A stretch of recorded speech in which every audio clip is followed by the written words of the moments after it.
Hi viewers, మనం వచ్చేసి 9వ తరగతి Telugu Telangana government first language చూస్తున్నాము. తీయని పలకరింపు. దీన్ని రచించింది ఇల్లిందల సరస్వతీదేవి. ఇక్కడ చూడండి, చదివి ఆలోచించి చెప్పండి. కొన్ని క్వశ్చన్లు ఇవ్వడం జరిగింది. ఇక్కడ ఒక పారాగ్రాఫ్ ఇచ్చారు, వాటిని ఏంటనేది చూద్దాము. అరే రాజన్న, ఈ బతుకు మీద విరక్తి కలుగుతుందిరా. రెక్కలు ముక్కలు చేసుకుని పిల్లలను పెంచిన, విదేశాల్లో చదువుకుంటే గొప్ప ప్రయోజకులవుతారని అనుకున్నాం. మాకు మంచి పేరు వస్తుంది అనుకున్నా. పెండిండ్లు చేసిన, రెక్కలొచ్చిన పక్షులు గూడు వదిలిపోయినట్లు మళ్ళా చూడకుండా వెళ్ళిపోయిండ్రురా. అప్పుల సంగతి సరే, ఆయాసం వచ్చినప్పుడు నరాలు తెగిపోయేటట్లు ఏడ్చినా వాళ్లకు వినపడదు. వినపడ్డా నేనొచ్చి ఏం చేస్తా నాయనా, డాక్టర్కు చూపించుకో, కావాలనేంటే పైసలు పంపిస్తాం అని ఫోన్ పెట్టేస్తారు. ఈ బంగ్లాలు, కార్లు, సౌకర్యాలు మనసు విప్పి మాట్లాడతాయా? మనసులోని బాధను పంచుకుంటాయా? మనుమండ్లు మనమరాండ్లు స్పర్శను కలిగిస్తాయా? తీయగా ఒక్కసారి పలకరిస్తాయా? మనం చేసిందే అంటే, మనము చాలామంది ఇళ్లలో వచ్చేసి ఫస్ట్ మార్కులు తెచ్చుకోవాలి, ఆ తర్వాత వచ్చేసి బాగా చదువుకోవాలి, విదేశాల్లో చదువుకోవాలి, విదేశాల్లో మంచి డబ్బు సంపాదించాలి, విదేశాలకు వెళ్ళిపోవాలి. ఇలాగా మనము చేసినటువంటి పనుల వలన మన పిల్లలు వచ్చేసి వాటికి అలవాటు పడిపోయి, ఆ యొక్క సొగసు జీవితానికి అలవాటు పడిపోయి ఏమైపోయింది, ఇప్పుడు వచ్చేసి వాళ్ళని ఏం చేస్తున్నారు, మన వృద్ధాశ్రమాల్లో వదిలిపెట్టేస్తున్నారన్నమాట పిల్లలు. సో కాబట్టి పిల్లలు కాస్త ఆలోచించండి. ఈ యొక్క పారాగ్రాఫ్ ద్వారా మనము ఆ క్వశ్చన్లు అనేటువంటి తర్వాత చూద్దాము. ఆధునిక జీవితంలో పాఠం ఉద్దేశం ఏంటనే చూద్దాం. ఆధునిక జీవితంలో కుటుంబ విలువలు, మానవ సంబంధాలు అడుగంటుతున్నాయి. వృద్ధులు నిర్లక్ష్యానికి గురి అవుతున్నారు. వాళ్ళ అవసరాలు నెరవేర్చడానికి ఆత్మీయతను పంచడాన్ని పిల్లలు మర్చిపోతున్నారు. వృద్ధులు తమ ఆవేదనను ఎవరికి చెప్పుకోలేక సతమతమైపోతూ ఉన్నారు. వృద్ధుల పట్ల అనుసరించాల్సినటువంటి వైఖరి గురించి ఆలోచింపజేయడమే ఈ యొక్క పాఠం యొక్క ఉద్దేశము. సరే, ఈ పాఠ్య భాగ వివరాలు అనేటువంటి చూద్దాం. ఈ పాఠము కథానిక ప్రక్రియకు చెందినది. జీవితపు ముఖ్య సన్నివేశాలను క్లుప్తంగా తెలియచేస్తూ సంఘటనల మధ్య సంబంధాన్ని కళాత్మకంగా చిత్రించే వచన రచననే కథానిక అని అంటారనమాట. సో ఇద్దరి మధ్య మాట్లాడేటువంటి మాటలనే ఇక్కడ వచ్చేసి కథానిక అని అంటారు. కథనము, సంభాషణ, తర్వాత శిల్పము, ఇవి కథానికలోని ప్రధాన అంశాలు. తర్వాత ప్రస్తుత పాఠ్యభాగము ఇల్లిందల సరస్వతీదేవి రచించిన తులసీ దళాలు కథానికల సంపుటి నుండి తీసుకోబడినవి. ఆ యొక్క గ్రంథం నుంచి, ఆమె రాసినటువంటి పుస్తకం నుంచి ఈ యొక్క లెసన్ అనేటువంటిది తీసుకోవడం జరిగింది. రచయిత్రి యొక్క పరిచయం చూద్దాము. ఇల్లిందల సరస్వతీదేవి స్వతంత్రానికి పూర్వమే సృజనాత్మక రంగంలోకి అడుగుపెట్టినటువంటి ప్రసిద్ధమైనటువంటి రచయిత్రి. ఈమె వందలాది కథలు, కొన్ని నవలలు, రేడియో నాటికలు, అనేక వ్యాసాలను రచించినటువంటి బహుముఖ ప్రజ్ఞావంతురాలన్నమాట. చాలా నాటికలు రాసింది, రేడియోలు నాటికలు, తర్వాత కొన్ని సన్నివేశాలు, కొన్ని నవలలు, కథలు అన్ని రచించిందనమాట ఈవిడ. 1982లో ఈమె రచించినటువంటి స్వర్ణ కమలాలు కథా సంపుటికి కేంద్ర సాహిత్య అకాడమీ అవార్డు అనేటువంటిది వచ్చింది. రాష్ట్ర సాహిత్య అకాడమీ పురస్కారము, సుశీల నారాయణ రెడ్డి పురస్కారాన్ని కూడా పొందింది. తర్వాత వచ్చేసి తులసీ దళాలు, రాజహంస ఈమె కథన సంపుటాలు. 1958లో ఆంధ్రప్రదేశ్ లెజిస్లేటివ్ కౌన్సిల్ సభ్యురాలిగా, జైలు విజిటర్గా పనిచేసిందనమాట ఈవిడ. 1934లో స్థాపించినటువంటి ఆంధ్ర యువతీ మండలి వ్యవస్థాపకుల్లో ఈమె ఒకరనమాట. తర్వాత వచ్చేసి మానవ మనస్తత్వ ధోరణులను, అంటే ఒక్కొక్కరికి ఒక్కొక్క మనస్తత్వం అనేటువంటిది ఉంటుంది. ఆ యొక్క మనస్తత్వ ధోరణులను విభిన్న కాలాల్లో, సందర్భాల్లో, జీవన పరిమాణాలను విశ్లేషించింది. మనం వచ్చేసి డిఫరెంట్ క్యారెక్టర్స్ మనము అప్పుడప్పుడు వెలిపూస్తూ ఉంటాము. కోపంగా ఉంటాము, నవ్వుతాము, తర్వాత వచ్చేసి ఒక విధంగా మాట్లాడతాము. ఈ విధమైనటువంటి మాటలు అనేటువంటిది ప్రతి ఒక్కరు చేసేటువంటిదే అనమాట. సో విశ్వజనీన భావాలను దృష్టిలో పెట్టుకొని రచనలు చేసింది. సరళమైనటువంటి, నిరాడంబరమైనటువంటి, ఎటువంటి ఆడంబరాలు లేనటువంటి వాస్తవిక అభివ్యక్తితో ఈమె రచనలు ఉంటాయన్నమాట. మామూలుగా వచ్చేసి మామూలుగా ఉండేటువంటి వ్యక్తితో ఏ విధంగా సంభాషణలు జరుపుతారో ఆ విధంగా ఉంటాయన్నమాట ఈమె యొక్క రచనలు. సరే, మానవుడు సంఘజీవి. 10 మందితో కలిసి జీవించాలనుకుంటున్నాడు. దేశ విదేశాలతో సంబంధాలు నెలకొల్పుకోవాలనుకుంటున్నాడు. కానీ తన కుటుంబ సభ్యులతో మటుకు ఆత్మీయంగా ఉంటున్నాడా? ఇదే అనమాట క్వశ్చన్. ఇంటికి పెద్ద దిక్కుగా ఉండేటువంటి వృద్ధులను గౌరవంగా చూసుకుంటున్నాడా? సో ఇది ఆలోచించాల్సినటువంటి విషయంగా ఉందన్నమాట ఈ కాలాల్లో. తర్వాత నిర్లక్ష్యానికి గురి అయినటువంటి గంగాధర్రావు అనేటువంటి ఒక వృద్ధుడు ఇల్లు వదిలి తన వాళ్ళందరినీ దూరంగా జీవించసాగాడు. వాళ్ళందరికీ దూరంగా వెళ్ళిపోయాడు అనమాట. గంగాధర్రావు అట్లా వెళ్ళిపోవడానికి దారి తీసినటువంటి పరిస్థితులు ఏమిటి, వెళ్ళిన తర్వాత జరిగినటువంటి పరిణామాలు ఏమిటి తెలుసుకునేందుకే ఈ కథ చదువుదాము. సరే, ఫస్ట్ పార్ట్లో ఆ రోజు టీవీలో కనబడుటలేదు గంగాధర్రావు అనే 60 ఏళ్ల వ్యక్తి కనబడుటలేదు అని రాయడం జరిగింది. ఆ యొక్క న్యూస్ల్లో వార్తల్లో విన్నాం. పక్షవాతం వచ్చి ఒక కాలు చెయ్యి స్వాధీనంలో లేవు, కర్ర పట్టుకొని నడుస్తాడు, ఆజానుబాహుడు, తెల్లగా ఉంటాడు, మతిస్థిమితం లేదు. ఎవరికైనా కనపడితే ఈ క్రింది అడ్రస్కు తెలపవలను. చూడండి, పిఎన్ రావు, కలాసిగూడ, ఇంటి నంబరు 347, తర్వాత వచ్చేసి 347, హైదరాబాదు అని చెప్పారు. ఫోటో కూడా టీవీలో చూపించారు. రాత్రి టీవీ చూస్తున్న గంగాధర్రావు ఉలిక్కి పడ్డాడనమాట. తన ఇంట్లో నుంచి వచ్చి ఎన్ని రోజులైంది, వీళ్ళు ఇప్పుడు తెలుసుకున్నారు, ఎప్పుడు ప్రకటన చేశారు, దేనికి, పెన్షన్ కోసమా, డిపాజిట్ల కోసమా? ఇక్కడ చూడండి, ఆ యొక్క క్వశ్చనే చూడండి, మనకు అర్థమైపోతుంది ఈ కాలంలో ఎలా ఉన్నారు చూడండి. డబ్బుకు తప్పనిచ్చి దేనికి ప్రాముఖ్యత ఇవ్వడం లేదు. మనము ఎటువంటి బాట, చండాలమైనటువంటి బాటని పిల్లల కోసం వేసామో చూడండి అసలు. సో మనం చెప్పిందే మనము వృద్ధాశ్రమాల్లో ఉండడానికి కారణమైంది. ఎందుకంటే మన పిల్లలకు వచ్చేసి ఫస్ట్ మార్కులు రావాలి, ఫస్ట్ ఉండాలి, మీరు వచ్చేసి విదేశాలకు వెళ్ళిపోవాలి, విదేశాల్లో చదువుకోవాలి, ఇలాగ చెప్పి వాళ్ళు ఆ విదేశపు అలవాట్లకి అలవాటైపోయి ఏమైపోయింది, మీకు డబ్బు ఒకటే కదా ముఖ్యము, మేము డబ్బు పంపిస్తాము, మీరు చూసుకోండి, మమ్మల్ని వదిలేసేయండి అన్నట్టుగానే ప్రవర్తిస్తూ ఉన్నారనమాట. సో వీళ్ళు ఆయన చాలా రోజుల తర్వాత ఇల్లు వదిలి వెళ్ళిపోయారు. ఇంట్లో నుంచి వచ్చి చాలా రోజులు అవుతుంది. తర్వాత వచ్చేసి వీళ్ళు వచ్చేసి ప్రకటన చేశారు.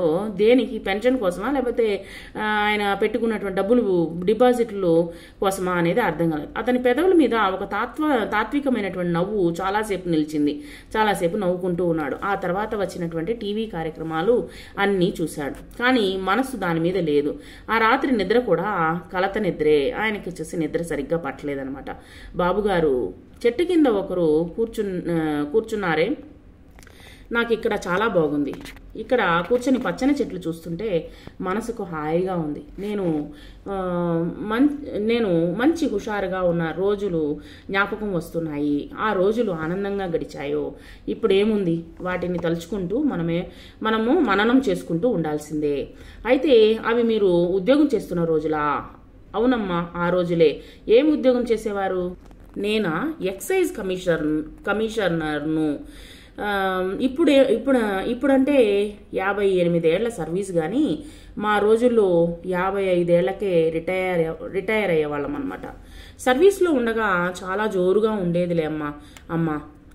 సర్వీస్లో ఆ హుషారు, ఆ కులాస అదంతా వేరు కదండి. అయితే ఉద్యోగులు ఎల్లకాలం పదవిలో ఉండలేరు కదా, ఎప్పటికైనా పదవి విరమణ ఉంటుంది కదండి అని చెప్పేసి ఎవరో మాట్లాడుతున్నారు. అవును, కానీ నేను పదవీ విరమణ చేసిన తర్వాత కూడా నా దగ్గరికి ఎప్పుడు 10 మంది వచ్చేవారు. సలహా కోసమో సంప్రదింపుల కోసమో తిరిగేవాళ్ళు అనమాట. కొంతమంది రికమెండేషన్ల కోసం వచ్చేవారు. నా చేతి కింద పనిచేసేవాళ్ళు కొందరు ఆ యొక్క డిపార్ట్మెంటు నేను ఉన్నప్పుడు ఎలా ఉండేదో, ఇప్పుడు ఎలా ఉన్నదో చెప్పడానికి వచ్చేవారనమాట. నేను కింది వాళ్ళను ఎలా చూసేవాడినో అలా ఆదరాభిమానాలు ఇప్పుడు కనపడవని వాపోతున్నారనమాట ఆయన. అంటే ఇప్పుడు ఆ ఆదరాభిమానాలు మనం ఇప్పుడు చూడలేమన్నమాట. ఇంటి వాళ్ళు కింది ఉద్యోగులను నికృష్టంగా చూస్తున్నారట. నా హయాంలో ఒక్కరికైనా అన్యాయం జరగనిచ్చేవాడిని కాదు అని చెప్పేసి చెప్తూ ఉన్నారనమాట. ఆయన పాత జ్ఞాపకాలు చెప్పుకుంటూ ఉన్నారనమాట. ఆయన కొంచెము ఆయాసపడుతున్నట్టుగా కనిపడ్డాడు. కళ్ళలో నీరు ఊగింది, కాబోలు కళ్ళు మెరుస్తున్నాయి. విమలకు తీరిక ఉన్నప్పుడల్లా గంగాధర్రావుతో కబూర్లు చెప్పడం అలవాటు అనమాట. ఆమె ఆ ఆశ్రమంలో సూపరింటెండెంట్ అనమాట. ఆమె కొత్తగా వచ్చింది, సంసారం బాధ్యతలు లేవు, ఒంటరి మనిషి, ఆశ్రమవాసులందరూకి ఆదరంగా చూస్తూ ఉందన్నమాట. గంగాధర్రావు పట్ల గౌరవమే కాకుండా భయభక్తులు, అభిమానము కనపరుస్తూ ఉంది. పని కాగానే ఆయనతో కబుర్లాడుతూ ఉంది. క్రమంగా చనువు ఏర్పడ్డది. ఆఫీసర్లంతా మీ మాదిరిగా ఉంటారా బాబుగారు? అధికార దర్పము అనేది న్యాయాన్యాయాలు గమనించనివ్వదు. కళ్ళు పైచూపులు చూస్తాయి గాని కిందికి చూడవు. ఇది లోకం ఏమంటారు? మామూలుగానే చాలా వరకు మనం చూసుంటాము. ఈ యొక్క గవర్నమెంటు అధికారులు ఒక్కరైనా మీరు ఆలోచించండి, ఒక్కరైనా మనసులో చేయి వేసి ఆలోచించండి. ఈ కొంతమంది తప్పనించి, ఎక్కడో కొంతమంది తప్పనించి కింద పనిచేసేటువంటి వాళ్ళని ఎంత చిన్న చూపుతో చూస్తారో, లేదా వాళ్ళ కోసం మనం వెళ్లితే వాళ్ళని వచ్చేసి ఏ విధంగా మనల్ని చూస్తారు అనేటువంటిది మనము చాలా వరకు ఇప్పుడు చూస్తూ ఉన్నాం అనమాట. సో వాళ్ళు వచ్చేసి వాళ్ళ యొక్క జాబుల వలన, లేకపోతే వాళ్ళ యొక్క ఆఫీసర్ల హోదా వలన అందరూ సమానమే అనేటువంటిది ఎందుకు అర్థం కాదో ఈ జనాలకి అనమాట. సో ఈ విధంగా వచ్చేసి మనుషుల్ని చాలా చిన్న చూపు చూస్తూ ఉంటారనమాట. నేను ఈ గవర్నమెంట్ ఉద్యోగిని కదా, నేను చేసిందే చట్టము అంటే గర్వంతో ఉంటారనమాట. సో ఆ గర్వం దేనికి? కొన్ని సంవత్సరాలే కదా మనకు పదవి ఉండబోయేది. ఆ పదవి వచ్చేసి నువ్వు న్యాయము అన్యాయం చేసావనుకో ఆ పదవి కూడా ఉంటుందా? ఉండదు. సో కాబట్టి ఎందుకు ఇంత విర్రవీగుతూ ఉంటారు అనేది అర్థం కాదనమాట. నీ మాటల్లోని నిజం లేకపోలేదు. నేను ఎంతో మందికి సహాయం చేశాను, ఎంతో మంది ఉద్యోగాలు నిలబెట్టానమ్మా. జరగబోయే పెళ్లి ఆగిపోతున్నదని బావమరిది వస్తే కట్నం ఇచ్చి పంపించాను. అమ్మాయి చదువుకున్నది, అందంగా ఉంటుంది, పెళ్లి చేయలేకపోతున్నానని ఒక స్నేహితుడు చెప్పాడు. నేను ఆ అమ్మాయిని చూసి మా అబ్బాయికి ఇచ్చి పెళ్లి చేశాను. చూడండి, హోదా ఉండొద్దా అని మా ఆవిడ గోల చేసింది. హోదా ఎక్కువ, మానవత్వం ఎక్కువ. ఆమె మూతి విరిచిన 2 ఖర్చులు పెట్టి పెళ్లి చేశాను. ఇట్లా ఎంతో మంది బంధువులకు, స్నేహితులకు సహాయం చేశాను. నా దగ్గర దేహి అన్న వాళ్ళకి లేదనకుండా శక్తి కొద్దీ చేశాను. మంచి పని చేసిన వాళ్ళకి జీవితంలో అంతా మంచి జరుగుతుందంటారు కదా బాబుగారు. మంచి జరుగుతుందా? ఎక్కడైనా పొరపాటున జరుగుతుంది. అంటే మంచి జరుగుతుందా అంటే ఎక్కడో పొరపాటున జరుగుతుంది అంతే, ఎల్లప్పుడూ కాదు, అందరికీ కాదు. ఇది నా అనుభవం. బాబుగారు మీరు ఇలా బాధపడతారంటే మీరు సహాయపడినటువంటి స్నేహితులు, బంధువులు సరే వాళ్ళను వదిలేయండి. మీరు కావాలని చేసుకున్నటువంటి కోడలు, ఒక్కగానొక్క కొడుకు అంటున్నారు. కన్న కూతురు, పెద్ద కట్నం ఇచ్చి కొన్న అల్లుళ్ళు ఉన్నారన్నారు. సో కట్నం ఇచ్చి కొనుక్కున్నటువంటి, అక్కడ చూడండి, ఇక్కడ వచ్చేసి ఎంత బాగా చెప్పున్నారు ఆవిడ, కొన్న అల్లుళ్ళు అనమాట. సో డబ్బులు ఇచ్చి కొనుక్కున్నటువంటి అల్లుళ్ళు అనమాట ఉన్నారు. సో అందరికంటే మీ కష్ట సుఖాలను పంచుకున్నటువంటి మీ జీవిత భాగస్వామిని వీళ్ళందరూ ఉన్నారు కదండి మీకు అంటే. గంగాధర్రావు పగపక నవ్వాడు. ఎందుకలా నవ్వుతారు? కనుబొమ్మలు పైకెత్తి ఆశ్చర్యంగా చూసింది. ఆయన నవ్వులో విషాదమే ఉన్నదో ఆశ్చర్యమే ఉన్నదో అర్థం కాక. నీకు పెళ్లి కాలేదు గనక భార్యలు ఎట్లా ఉంటారో తెలియదు. నేను అందరినీ అనటం లేదు సుమా. కొడుకులు, కోడళ్ళు, మనవలు మనసులు ఎట్లా ఉంటాయో తెలియదు. ఇక కూతురు, అల్లుడు అంటావా? నీవు ఊహించేనైనా ఊహించలేవు. ఎక్కడో దూరాన నిలిచింది ఆయన చూపు. సో ఆయన దేనికో బాధపడుతున్నాడని ఆమె గ్రహించింది. మాట మళ్లించాలని, బాబుగారు చీకటి పడింది, మీరు చపాతీ తినే వేళయింది, రండి లోపలికి పోదాం అనింది. బరువుగా ఊపిరి పీల్చుకుంటూ సరే పద మెల్లిగా లేచాడనమాట. ఇక్కడ చూడండి, ఆశ్రమంలో ఉన్నారు ఆయన. హ్యాపీగానే ఉన్నారు, కానీ ఏంటంటే మనసులో చాలా బాధ ఉంటుంది వాళ్ళకి. అసలు నిజంగా అసలు వృద్ధాశ్రమంలో ఉండేటువంటి వాళ్ళకి ఎంత బాధ, వాళ్ళ యొక్క మనసులో ఉండేటువంటి బాధతోనే చచ్చిపోతారు వీళ్ళు. వాళ్ళ కొడుకులు, కూతుర్లు, తర్వాత వచ్చేసి శాపంతోనే, అంటే వాళ్ళు బాధతోనే వీళ్ళు బాగుపడరు అనమాట. నిజంగా చెప్తున్నా, అసలు వాళ్ళు ఎలా బాగుపడతారు? ఎందుకంటే వీళ్ళు ఇప్పుడు బాగానే ఉంటారు, కానీ ఏంటంటే వాళ్ళ కొడుకులు, వాళ్ళ కూతుర్లు అదే విధంగా ప్రవర్తించినప్పుడు వాళ్ళకి తెలిసి వస్తుంది అనమాట. ఇప్పుడు బాగానే ఉంటుంది, ఇప్పుడు ఏం ప్రాబ్లం లేకుండా బాగానే సాగిపోతుంది. అయిపోతుందన్నమాట. ఆ తర్వాత వాళ్ళ పిల్లలు ఆ విధంగా ప్రవర్తించినప్పుడు వాళ్ళకి అర్థమవుతుంది వాళ్ళు ఏం చేశారో వాళ్ళకి మళ్ళీ తిరిగి వచ్చింది అనేటువంటిది. అప్పుడు ఆలోచిస్తారు. అప్పుడు ఆలోచించి ఏం ప్రయోజనము? మనము దీపం ఉన్నప్పుడే ఇల్లు చక్కబెట్టుకోవాలి. అమ్మా నాన్నలు ఉన్నప్పుడే వాళ్ళని బాగా చూసుకోవాలి. వాళ్ళు వెళ్ళిపోయిన తర్వాత వాళ్ళకు వచ్చేసి కావలసినటువంటి తద్దినాలు అవి గ్రాండ్గా చేసి ఏం ప్రయోజనము? సో అదనమాట. సో అది భజన్లాల్ నిలయము. నా అన్నవారు లేని వృద్ధులు, అనాథలు, లేవలేని వారు, పేదవారు అక్కడ ఉంటారు. భజన్లాలు తన తల్లిదండ్రుల స్మృత్యర్థం ఈ నిలయాన్ని నెలకొల్పాడనమాట. అంటే వాళ్ళ తల్లిదండ్రుల జ్ఞాపకార్థంగా నిలయాన్ని నెలకొల్పాడు. ప్రభుత్వం వారు స్థలాన్ని లీజుకి ఇచ్చారనమాట. 40 గదులు, వాటి చుట్టూ ముందు వెనక వరండాలు కట్టించారు. ఆవరణలో పెద్ద పెద్ద చెట్లు ఉంటాయి. పెరటి వైపు కూరగాయలు, అరటి, నిమ్మ చెట్లు ఉన్నాయి. అక్కడ ఉన్నటువంటి వారిలో పని చేయగలిగినటువంటి వారు తోట పని నిలయంలో పని చేస్తారనమాట. అంటే ముసలి వాళ్ళు కాస్త కోస్త నడిచేటువంటి వాళ్ళు చేసుకోదగినటువంటి పనులని వాళ్ళు చేసుకుంటారు. తోట పని చేసేవాళ్ళు అనమాట. వారిలో కొందరు పాత్రలు తోముతారు. అంటే బోర్ కొడుతుంది కాబట్టి వాళ్ళ యొక్క టైం పాస్ అవ్వాలి కాబట్టి వాళ్ళు పాత్రలు తోముతారు. ఆ నిలయానికి అవసరమైనంత పాడి ఉన్నది.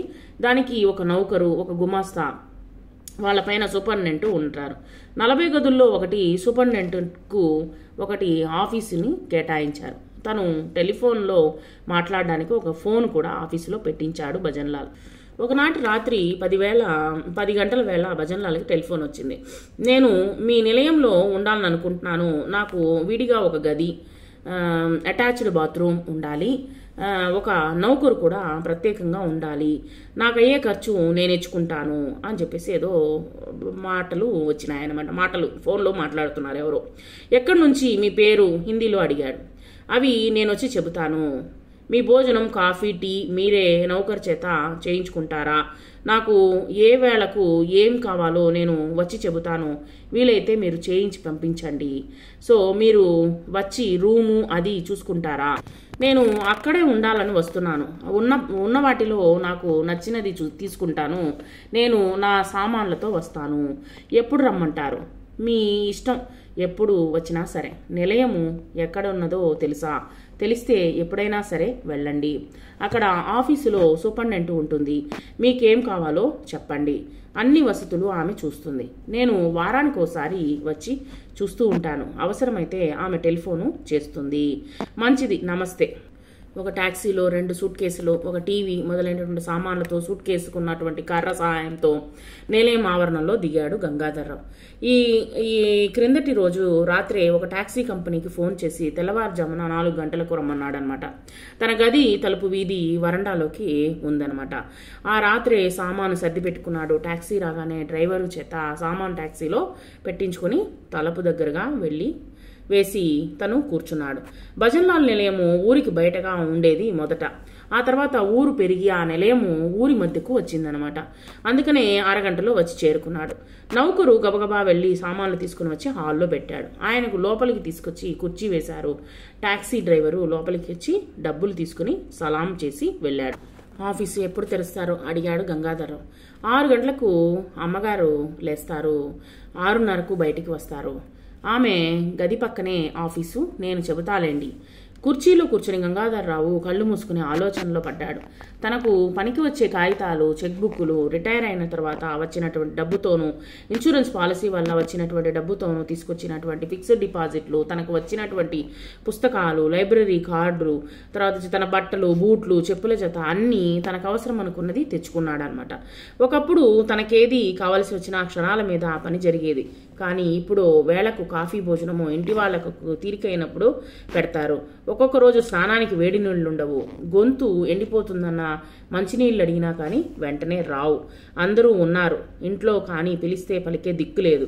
జబ్బు చేసే డాక్టర్ని పిలవడానికి వెనుకాడుతున్నారు. ఇక స్వంతిల్లేమిటి, స్వజనమేమిటి? చూడండి, ఇదే పరిస్థితి అనమాట చాలామంది ఇళ్లలో వచ్చేసి. తనతో ఇంకా ఎవరికి అవసరం లేదనైనా మనుషుల గదిలో టీవీ చూస్తూ వాళ్లతో కబురు చెబుతూ వినోద కాలక్షేపం చేస్తూ తన ముఖమైన చూడని సావిత్రమ్మ తను ఇంట్లో లేదన్న సంగతి ఎప్పుడు తెలుసుకుంటుంది? చూడండి, టీవీ చూస్తూ వాళ్ళతో కబుర్లు చెప్పుకుంటూ మనముల గదిలో ఉంటుందన్నమాట. తర్వాత వచ్చేసి వినోద కాలక్షేపం చేస్తూ తన ముఖమైన చూడదనమాట సావిత్రమ్మ. తను పదవిలో ఉండగా కారులో క్లబ్బులకు తిరుగుతూ సభలకు పెద్ద ఉద్యోగి భార్యగా అధ్యక్షత వహిస్తూ ప్రైజులు పంచుతూ తన హోదాను బాగా ఉపయోగించుకొని ఊళ్ళేలిన సావిత్రమ్మ ఆ చీరలు నగలు ఎంత వైభోగంగా బతికింది. బాగా డబ్బు సంపాదిస్తానని గర్వపడుతూ తనతో కూడా తిరిగినటువంటి సావిత్రమ్మ ఇప్పుడు పిలిస్తే పలకని స్థితికి వచ్చింది. ఆ ఇల్లు ఇప్పుడే రాయించుకోవాలన్న పట్టుదలతో ఉన్నటువంటి కోడలు ఎట్లాగూ నాకు వచ్చే ఇల్లే కదా, నా పేర రాయించమని తల్లి నడిగేటువంటి కొడుకు, ఈ జబ్బు వస్తే తగ్గదు డాక్టర్ ఎందుకు అనే పుత్రరత్నము ఇప్పుడు పీడా వదిలించుకుంటున్నారా? ఫిక్స్డ్ డిపాజిట్ తనకిస్తే పండగకు వస్తాననే కూతురు అల్లుడితో వస్తుందా? చూడండి, డబ్బు ఉంటే ఆ డబ్బుని దోచేసుకునేదానికి రెడీగా ఉన్నారనమాట పిల్లలు. సో ఆ తర్వాత వచ్చేసి డబ్బంతా ఇచ్చేసిన తర్వాత ఆయన ముఖం కూడా ఉన్నప్పుడే ముఖం చూడడం లేదు. విద్యార్థులంతా టూర్కు వెళ్తున్నారు. డబ్బియ్యవా తాతయ్య, మంచి బట్టలు కూడా కుట్టించుకోవాలి అని అడిగేటువంటి మనవడు ఆ గదిలో వచ్చి ఆ గదిలోకి వచ్చి తను లేనట్టు చూసుకుంటాడా? సో కోటు సరి చేసుకుని గుండీలు సర్దుకొని ఇక్కడికి వచ్చేసానుగా, ఇంకా ఆ సంగతులు తలుచుకోవడం ఎందుకు అంటే ఇన్ని క్వశ్చన్లు. అంటే అప్పుడు చూడండి, ప్రతి ఒక్క ఇళ్లల్లోనూ చాలామంది ఇళ్లల్లో ఇలాంటివి ఉన్నాయన్నమాట. ప్రతి ఒక్కరి ఇళ్లలో ఉండదు. సో కొంతమంది ఇళ్లలో ఈ విధంగా ఉంటారు మనుషులు. సో వాళ్ళ గురించి పట్టించుకోకుండా కోటు సరి చేసుకుని గుండీలు సర్దుకొని ఇక్కడికి వచ్చేసానుగా, ఇంకా ఆ సంగతులు తలుచుకోవడం ఎందుకు? వేళకు తింటూ పుస్తకాలు చదువుకుంటూ సాయంకాలం టీవీ చూస్తూ పగలు ట్రాన్సిస్టర్ వింటూ హాయిగా ఉండొచ్చు. తను ఉన్నన్న నాళ్ళు తన అవసరాలకు డబ్బు వాడుకుంటాడు. ఎవరైనా లేని వాళ్ళకు సహాయం చేస్తాడు. ఈ జీవితం ఇక్కడ ప్రశాంతంగా గడిచిపోతుంది. 3వ భాగము. సూపరింటెండెంట్ ఆఫీసులో కూర్చున్నదని నౌకరు వచ్చి చెప్పాడు. గంగాధరరావు ఆఫీసులోకి వెళ్ళి తనకు కావలసినవన్నీ చెప్పాడు. సూపరింటెండెంట్ ఆయనకు ప్రశాంతంగా ఉండే చివరి గది వరండా కేటాయించింది. ఒక నౌకర్ని చూపించింది. ఆయనకు టీవీ, ప్లగ్, యాంటీనా ఏర్పాటు చేయించింది. మీకు ఇంకా ఏం కావాలో చెప్పండి, నేను ఏర్పాట్లు చేయిస్తానంది. తర్వాత వచ్చేసి అడ్వాన్స్గా చెక్ తీసుకోండి అన్నాడు గంగాధర్. భజన్లాల్ సాయంత్రం వస్తారు, నేను అడిగి చెప్తానంది. 8 గంటలకు ఒక డాక్టర్ని పిలిపించండి. ఈ లోపల స్నానం చేసి సిద్ధంగా ఉంటాను. ఆ నిలయానికి పిలిచినప్పుడు వచ్చేటువంటి డాక్టర్ ఉన్నాడు. మా నిలయానికి పిలిచేటప్పుడు ఒక డాక్టర్ ఉంటారనమాట. నార్మల్గానే వృద్ధాశ్రమంలో కంపల్సరీ డాక్టర్ ఉంటారు. ఫోన్ చేయగానే 8 గంటలకు వస్తారు. ఆ తర్వాత వచ్చాడనమాట. మీరు కొన్ని ఇంజెక్షన్లు తీసుకోండి. ఫిజియోథెరపీ కూడా తీసుకుంటే కాలు చెయ్యి స్వాధీనానికి వస్తాయి అన్నాడు డాక్టర్. మీరే వచ్చి ఇవ్వండి ఆ ఇంజెక్షన్లు, చీటీ మీద రాస్తే తెప్పిస్తాను. 4 నెలలు వైద్యం సాగింది. అక్కడికి దగ్గరగా ఉన్నటువంటి నర్సింగ్ హోమ్లో ఫిజియోథెరపీ 3 నెలలు తీసుకున్నాడు. తర్వాత వచ్చేసి ఇప్పుడు గంగాధరరావు ఆవరణమంతా ఉదయం సాయంత్రం తిరిగి వస్తాడు. ఆ ఆఫీసర్గా తన టూర్కి వెళ్ళి గెస్ట్ హౌస్లో ఉన్నట్టుగా ఉందన్నమాట. ఆయనకు రోజులు నెలలు గడిచిపోతున్నాయి. ప్రశాంతంగా ఉన్నారు.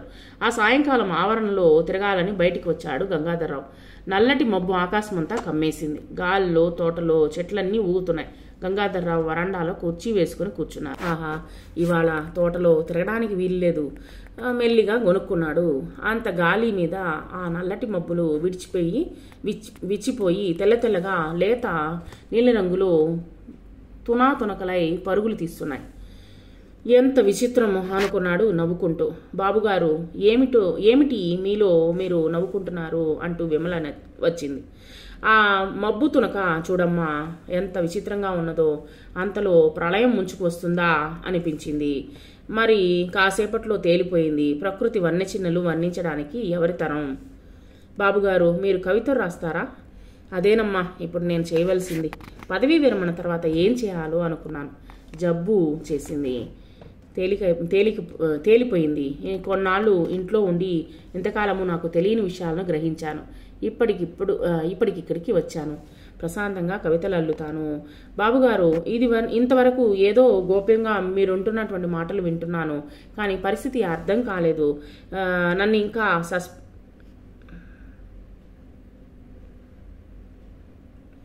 నన్ను ఇంకా సస్పెన్స్లో ఉంచక మీ సంగతి అంతా చెప్పండి. ఏముంటాయమ్మా సంగతులు, కథ హరికథ, మామూలుగా లోకంలో ఉండే విషయాలే, అంతకు మించి ఏముంటాయి.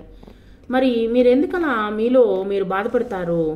ఏదో ఉంటే ఉంటుంది, లేకపోతే ఊళ్ళో ఇల్లు పెట్టుకొని సంసారం పెట్టుకొని అంటే వైఫ్ పెట్టుకొని ఇక్కడ ఉండటం ఏమిటి? భార్యా పిల్లలు గల వాళ్ళు ఇంట్లో ఉండి హాయిగా చేయించుకొని సంతోషంగా ఉండక ఈ ఒంటరి జీవితం ఏమిటి? అదా అమ్మా, నీకు కావలసింది ఇక్కడ నేను ప్రశాంతంగా ఉన్నాను. ఇల్లు ఎందుకు ప్రశాంతంగా లేదో చెప్పమంటావు, అంతేనా? అయితే విను. ఇంతకాలము నా సర్వీసులో లక్షలు ఆర్జించాను. ఇప్పుడు ఇంట్లో అందరూ నవ్వుతూ తుల్లుతూ డబ్బులు ఎక్కబెడుతూ ఉన్నారనమాట. నేను రిటైర్ కాగానే అందరికీ నా మీద గౌరవం తగ్గిపోయి నీరసం వచ్చేసింది. ఈ జబ్బు వచ్చిన తర్వాత ఈ మనిషి ఎందుకున్నాడా అనిపించడం మొదలుపెట్టింది. నెల కాగానే నా పెన్షన్ చేతిలో వేయించుకున్నటువంటి వాళ్ళకి నాకింత తిండి పెట్టడం బరువు అనిపించింది. అంతకు ముందు కూడా తిరిగినటువంటి భార్య పిలిస్తే పలక్కుండా తప్పించుకు తిరిగేది. కన్న పిల్లలు కదా అని అడిగినదల్లా ఇచ్చి పెద్ద చదువులు చెప్పిస్తే మంచి ఉద్యోగాలు చేస్తున్నారు. కానీ ఇంత చేసినటువంటి తండ్రికి జబ్బు చేస్తే డాక్టర్ని పిలిపించి మందిప్పించడం అనవసరమని పించింది వాళ్ళకి. అట్లా బతికిన వాడిని ఆ ఇంట్లో ఎవరికి ఏమీ కాని వాడిలా ఎట్లా ఉండను? ఇక్కడ హాయిగా మహారాజులా బతుకుతున్నాను. పిలిస్తే పలికే నౌకరున్నాడు, వేళ్లకు వండి పెట్టే వసతి ఉంది బాబుగారు అంటూ ఆప్యాయంగా పిలిచే మాట్లాడే కన్నతల్లి లాంటి దానివి నువ్వున్నావు. నాకు ఇంకేం కావాలమ్మా, తీయటి పలకరింపు తప్ప. బాబుగారు, నాకు తెలియక మీరు చనువు ఇచ్చారు కదా అని ఎప్పుడైనా పరాచిక మాడితే, దట్ మీన్స్ వచ్చేసి పరాచక మాడడం అంటే ఇక్కడ వచ్చేసి పరాచకం ఆడడం అంటే ఏదైనా తెలియకుండా తప్పు చేస్తుంటే లేకపోతే మిమ్మల్ని ఎగతాళి చేస్తుంటే మీ మనసులో ఉన్నటువంటి బాధను మీ చేతనే చెప్పించినందుకు నన్ను మన్నించండి. నిజంగా మనిషికి కావలసినది ఏమిటో ఇవాళ మీ నోట విన్నాను. లేచి గంగాధర్రావు 2 చేతులు పట్టుకుంది భజన్లాల్ నిలయానికి సూపరింటెండెంట్ అయినటువంటి విమల. సో ఈ విధంగా వచ్చేసి తల్లిదండ్రులని నొప్పించొద్దు, తల్లిదండ్రులను వచ్చేసి బాగా చూసుకోండి అనేటువంటిది ఈ యొక్క ద్వారా అర్థమవుతుంది. కానీ చాలా చక్కగా వచ్చేసి మనం మాట్లాడుకున్నటువంటి విధంగానే డైలాగ్స్ ఏమి ఎక్కడా వచ్చేసి చాలా కష్టంగానో మీకు అర్థం కాకుండా ఉండడము అలాంటిది ఏమీ లేదు. ప్రతి ఒక్కరూ ఈ యొక్క కథ చదివినటువంటి ప్రతి ఒక్కరికి అర్థమవుతుంది ఈ యొక్క డైలాగ్స్ కానీ. సో ఎక్కడా వచ్చేసి కష్టంగా ఏమీ చెప్పలేదన్నమాట ఈ యొక్క లెసన్లో. Thank you very much.